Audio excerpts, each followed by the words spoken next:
This is going to be a pretty tame story compared to some others you might have heard, but since it happened to me, I think it's pretty spooky.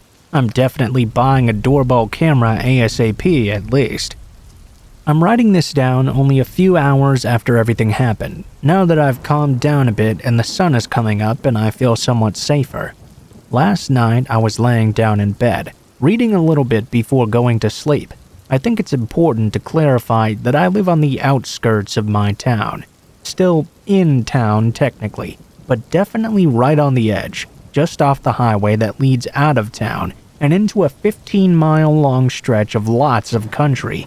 Woods, fields, a few residences, but it's mostly open highway. So other than the other tenants of my actual apartment building, it's normally a very quiet area. My building is a square with 4 apartments, and for each of us, our door simply faces right out into the open. There's no lobby or foyer or anything. My door in particular looks out into a large field that goes up a hill. I don't remember the exact time, but sometime between 1 and 2 a.m., someone randomly started banging on my door. That would freak me out at the best of times in broad daylight, let alone in the middle of the night. Nervously, I went to ask who it was. I could hear a man with a deep voice on the other side, claiming he was a police officer, and I needed to let him in right now. That's what he said. I needed to let him in, not that I needed to open the door for him. Luckily, I watch and listen to a lot of true crime stuff, so I was very quickly suspicious of this man. I got near instant alarm bells because he could not tell me why I needed to let him in. He couldn't tell me what I'd supposedly done and never asked what my name was either. He also clearly did not sound like a cop, if you know what I mean. Obviously, feeling creeped out, I called 911 to confirm this was actually an officer at my address, but they told me there was nobody there. At this point, I was freaking out. I called out through the door that I was on the phone with the police. I could hear the man kind of bang on my door one more time and then immediately stop making noise. I presume because he was running off at this point.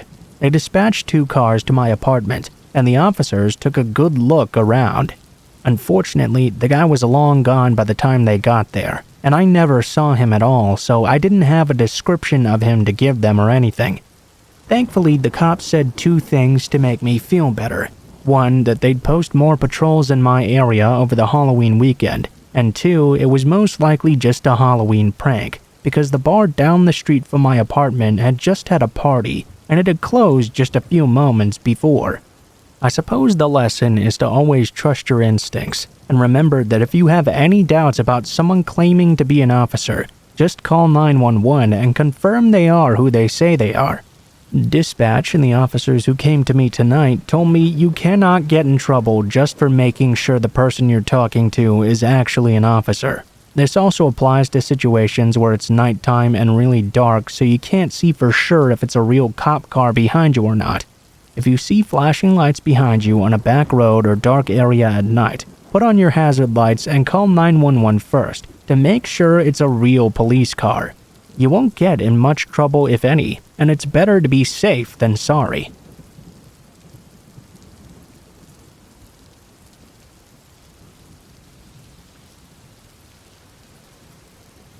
So this only happened yesterday, and it's been driving me absolutely crazy.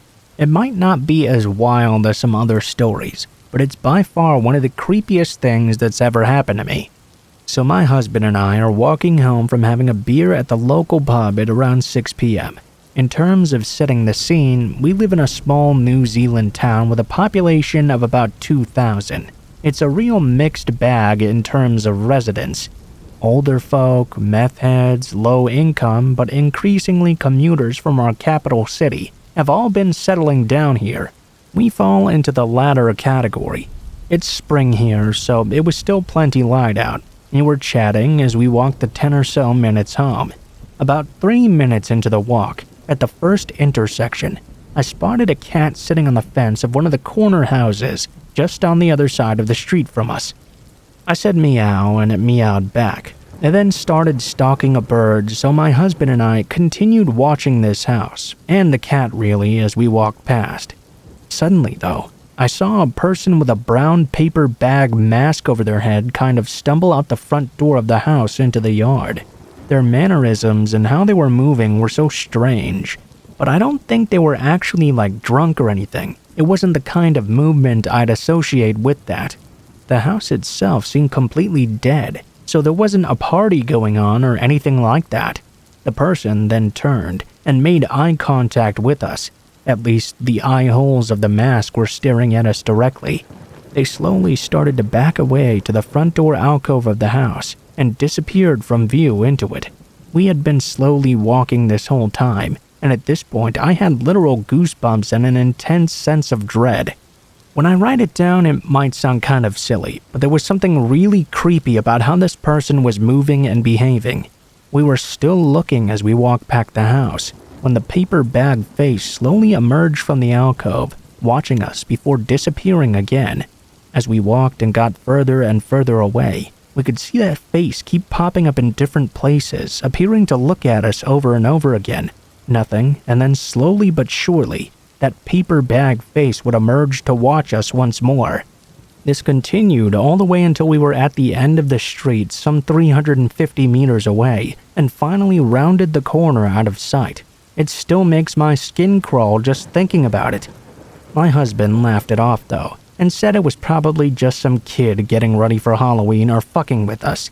He's probably right, but I had to keep turning around to watch my back the rest of the walk home, because that shit was so creepy.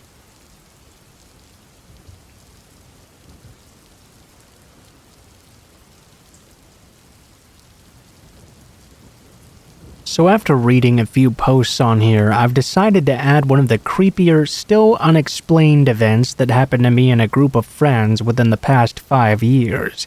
Thinking back on it even, I still get this unnerved bad feeling that sort of lingers. Anyway, here goes.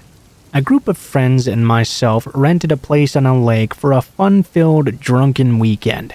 We were all in our young to mid-20s, and it was supposed to be just a big party. For the most part, that's actually what it was. Friday night and Saturday morning, we went all out having a blast on the water and doing fun, stupid stuff. Naturally, when Sunday afternoon rolled around, we were all so dead from going all out, we decided it would be a night of no drinking. Perhaps only a little bit of weed smoking by some of us. Instead, we'd kind of just have a chill evening and night. Because of this, the atmosphere was very relaxed. 9 p.m. comes rolling around, and about 8 of us were inside the house. 5 were outside. The house was a 2-story with a 2nd-story deck/back porch. It was surrounded by woods. If you walked out through those woods, you would eventually hit the lake. I'll mention that we had already experienced some weird vibes from the locals when we first arrived in town. Mostly just backcountry old-timers that I assume were leering and irritated because we were college-age kids looking to have a good time. The town and the lake were so large though, so it's not like anyone knew exactly where we were staying at. Anyway, 3 of my friends were on the upstairs back porch, and my other friend and I were downstairs outside just talking on this little old table near the woods. I mean, it was otherwise just a really nice night. My friend and I were getting lost in conversation when all of a sudden there was this weird feeling that suddenly encompassed us. It was like an unnerving physical experience that came from the woods behind us. It was so strong we both quieted down immediately. Out of nowhere, this loud chanting abruptly started to come from the woods. I had no idea how far away it was. Because of the way the lake was set up, I'm pretty sure the voices carried up and out through the forest. It sounded like a cult chanting away, and all of the voices seemed to be male. I mean, they were very loud and perfectly in sync. We all froze for about 20 seconds. I couldn't contain myself anymore, and darted toward the house with the others following me. I don't know how to explain the feeling that came with that chanting, but it was like a tangible evil, like something so powerfully uninviting. I was shaking by the time we got up to the 2nd story, and ran out onto the balcony with the other 3 friends. One of them was my brother. By the time we got up there, the chanting had stopped. Naturally, I asked, "Did you guys hear that?" in the most shaky, freaked out voice possible. They had, in fact, all heard it, and not seconds later after asking, the chanting began once again. The 5 of us are all out there peering into the forest, listening to this strange chanting. Sometimes it would sound really far away, then it would get closer and closer until it was relatively close by. All male voices, in the weirdest language I'd ever heard. I don't even know if it was a real language, to be honest. It sounded like some strange, extreme church chanting. Suddenly, we heard a loud bang, like someone had just struck a huge metal object. Then the worst part came, a man wailing. Like an extreme pain wailing. All of my hair stood up. It was the freakiest experience ever. My brother and I stared at each other in a mixture of scared excitement and horror. The wailing stopped abruptly.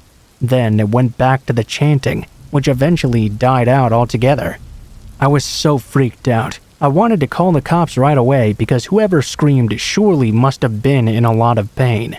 That mixed with the weird chanting made me think some terrible sacrifice was going on in these woods.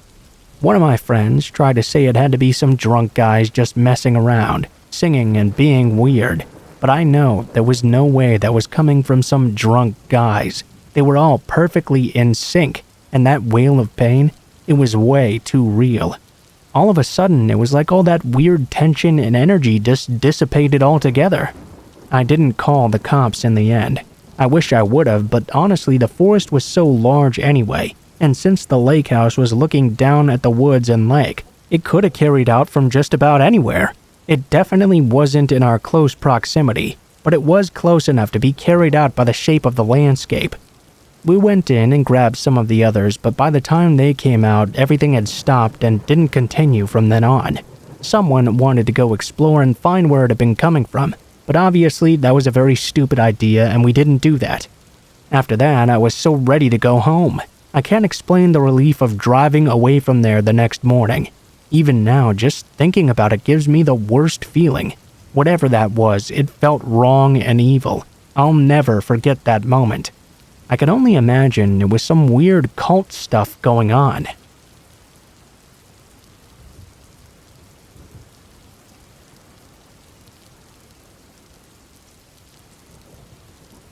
This happened earlier this week, and it still freaks me out.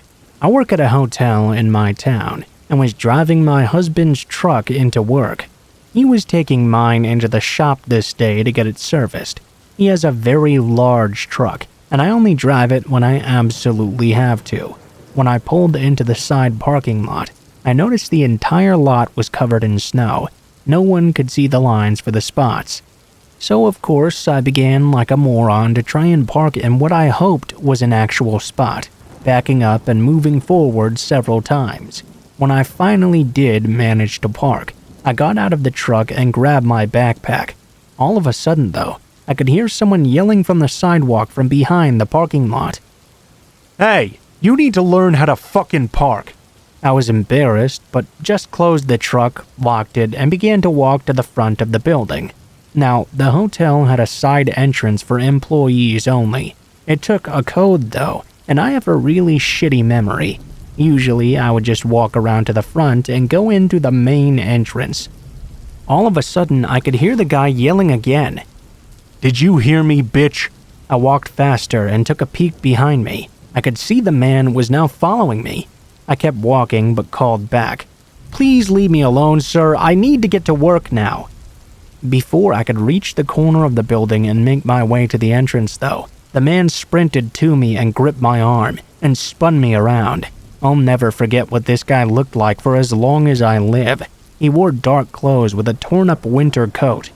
His eyes were extremely bloodshot, and he smelled like a combination of cigarettes and whiskey. I guessed he must have been drunk, but he didn't slur at all when speaking. "You're coming with me now." The man began to drag me back to the truck, and I tried to pull away from him. "Give me the keys, we're taking a drive." I began to scream for help, and his grip on my arm got even tighter. I'm a 26-year-old woman and not skinny at all, but I was a lot smaller than this guy. He was dragging me away so easily, and the snow on the ground just made my feet slide along. I screamed out for help, but no one was around to hear us. I kept fighting to get away from this guy. I prayed there would be any guest that could possibly hear me. But it was our slow season, so most likely there would be no one in the rooms on that side of the building. The guy turned back to glare at me. "Shut the fuck up and give me the damn keys." Now, I was carrying my backpack on one shoulder. It was big and bulky from my uniform and shoes. I quickly slipped the strap down my arm, grabbed it, and swung it right into his face. The guy let go of me, and I ran for my life to the front doors. I could hear the man screaming behind me, but I ignored him. I was way too scared to look back now. I ran inside and all the way to the employee locker rooms. When I finally calmed down enough, I went to the front desk to talk to security. Sadly, there were no cameras on that side of the building, so none of this was recorded. They called the cops, and I did make a report though.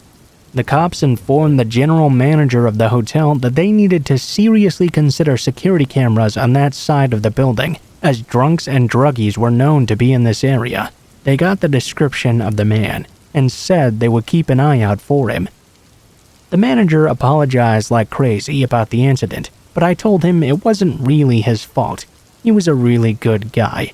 I did ask security to follow me out so I could check on the truck though. Thankfully, it was fine. After that, the security guard promised to make more rounds outside, especially in the early morning. And that was about it in the end.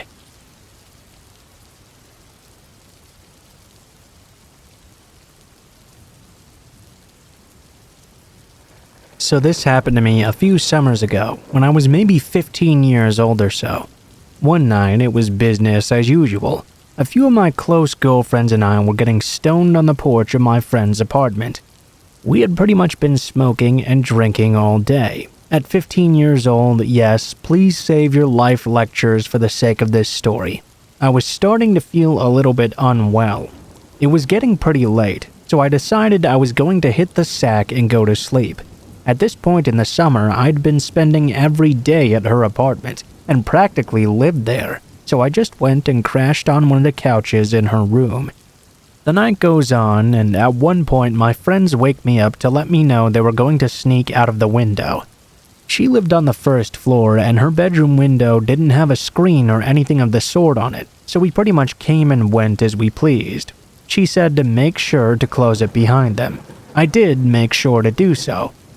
At one point though, a few minutes later, apparently one of the girls opened it back up from the outside because she had forgotten something and forgot to close it behind her. I had already fallen back asleep at this point. Now, something you should probably know about this bedroom before I go any further. The couch that I was sleeping on was about 2 to 3 feet away from the window, going directly across the middle of the room. I was sleeping on the couch, so my head was on the side that was directly closest to the window. At some point later through the night, I started to hear some rustling around outside that window. I thought nothing of it at first, assuming it was my friends coming back from whatever adventure they'd just been on. It didn't start to worry me until I heard the rustling coming from inside this time, right next to where my head was on the couch. If it had been my friends, surely they would have been louder as they came through the window. Sleepily, I lifted my head up and muttered my friend's name, looking up at this presence. However, instead of seeing my friend's face there, I found myself staring directly into the dark eyes of a stranger. This man had a beanie hanging low on his head, covering his eyebrows, and a scarf that fully covered his mouth and nose. He had his arms through the window and had been feeling around on the floor. At this point, his body was halfway through already. His face was inches away from mine. We stared at each other for a brief moment. I'm sure I must have startled him as well because he didn't seem to be expecting someone there on the couch. I started screaming. The man quickly drew himself out of the window and hesitated as if he was about to run away. Instead, he reached for his belt to grab something. I started screaming even louder. I wear glasses to see and have extremely terrible eyesight, but because I had just been sleeping, I was not wearing them. To me, it looked like he was about to pull a gun from his pocket and shoot me. He pointed it at me, and I tried my best to hop off the couch and hide. I was in a panic state though. and my arms and legs seemed to have missed the connection to my brain. Instead of hearing a gunshot, however, I realized it was only a bottle of mace, a realization that hit me fairly quickly when I felt it burning my face and in my eyes. Once I'd recovered from flailing around from that burning sensation, the man was long gone. I was so startled and freaked out that I could barely breathe. I called my friend bawling, begging them to please come home because I was all by myself. Her mother was currently out of town, and I had no idea what to do. The mace had burned my eyes badly, and I thought I was going to go blind. It hurt to even cry. I couldn't really do anything about it by myself though until they got back. When they finally returned, we soaked a washcloth in milk and laid it over my face to make the burning stop. We called the police as well. They came and investigated, took pictures of my face, the window, the floor, etc., before finally coming to the extremely smart conclusion that there had never been a man there at all and I'd just been having a delusional dream. My friends all believed me at least, but the police basically brushed it off as a bullshit call and left. For weeks after, I could not sleep. I had anxiety attacks regularly, if I even so much as thought about that man's face.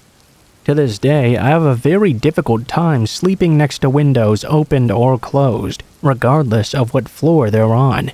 I always fear seeing some dark-eyed, mace-wielding stranger doing God knows what outside.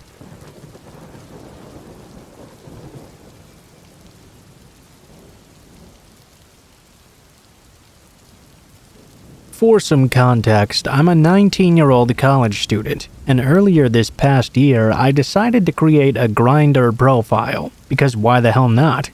After all, I'm single, so I may as well be a dumb college student while I'm a dumb college student, right? My friends and I were studying late one night in their dorm room like always. All of my close friends lived together in the dorm, so their lounge was the primary hangout spot. It was a little bit after midnight, and I decided to go on Grindr. At this point, I'd been on the app for about 2 months, and had gone on a fair amount of dates by this point. When I opened the app this time, I saw I had received a message from a guy. I don't really remember what his name was, so I'll just continue to refer to him as the guy. I clicked on his profile, and he was a pretty cute dude. He had a shirtless picture, which was common, and he was attractive enough for me to get more information on him. His caption read, "In town for work." I read his bio and he explained that he was in town working. He was staying at a nearby hotel and was able to host visitors there. I replied to his message and began the typical Grindr talk. How are you? What are you into? Can you host? Etc. After talking for about a half hour or so and exchanging pictures, we agreed to meet. I must say I didn't get any indication that this guy was a catfish, nor did I get an indication I was talking to someone who wasn't who they said they were. Usually it would be pretty obvious when someone wasn't who they said they were. That's what I told myself at the very least. Whenever I decided to meet up with a guy, I'd always tell one of my friends, then share my location with them. I did so this time as well, and decided to head out on my way. This hotel was about 10 minutes away from my university. As I was driving there, the guy messaged me and asked, Hey, so my business partner might be coming back soon.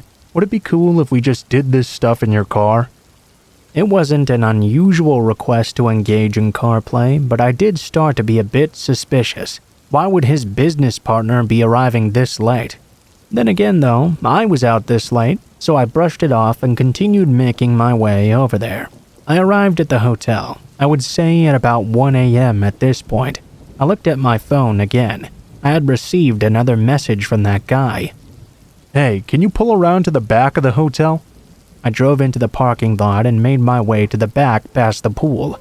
This is when things started to get really weird. As I pulled into the back of this hotel parking lot, I noticed a guy in a red hoodie in between some cars. I assumed it was the guy I had been messaging. I pulled into one of the spots beneath a light post, about 20 feet in front of a dumpster that sat in the corner of the parking lot.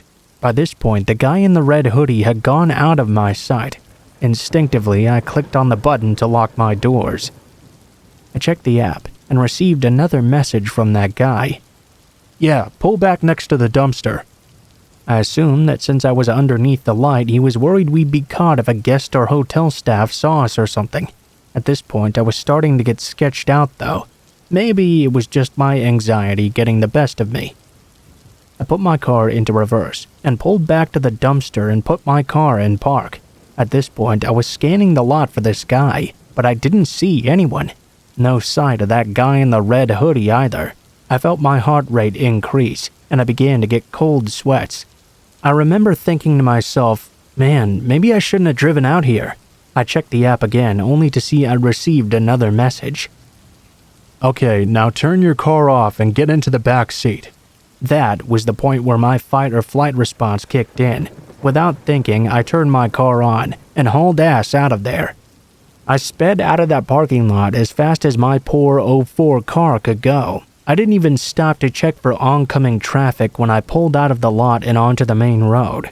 I drove about 2 miles up the road, away from the hotel, and pulled into a Mickey D's parking lot. At this point, I was trembling.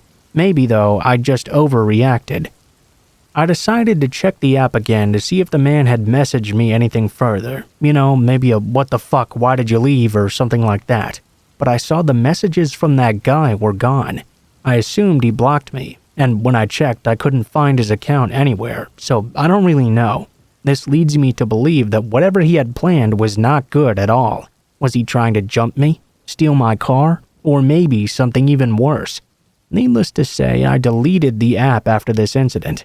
To anyone who uses any sort of dating app, be careful who you meet, where you meet, and be sure to take precautions. Our parents told us to never talk to strangers for a reason after all.